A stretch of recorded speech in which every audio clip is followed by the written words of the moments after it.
अगर आपने अभी तक हमारा चैनल सब्सक्राइब नहीं किया तो अभी सब्सक्राइब करें और बेल आइकॉन को क्लिक करके हमारी लेटेस्ट वीडियोस के बारे में अपडेट। अस्सलाम वालेकुम, हमारे चैनल में खुश आमदीद। अतीक माँ बेटे के दरमियान गलत फहमियाँ पैदा करने में कामयाब हो जाता है।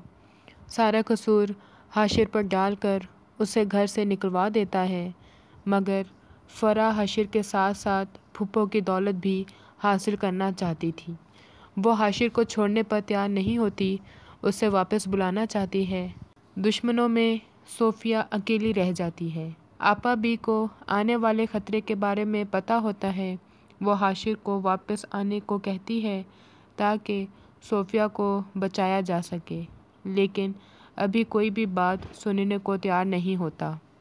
अतीक का कारोबार पर कब्ज़ा हो जाता है, उसकी दिली ख्वाहिश पूरी हो जाती है, मगर फ़रा से अपने वालिदैन की खुदगर्जी हज़म नहीं होती। वो दौलत की भूखी नहीं होती, वो सिर्फ हाशिर को चाहती थी। हाशिर नहीं मिलता तो जहर खा लेती है। अतीक जिस औलाद के लिए दौलत हासिल कर रहा था वही नहीं रहती। सबूर भी बाहर से आकर सोफिया को सब कुछ सच सच बता देती है।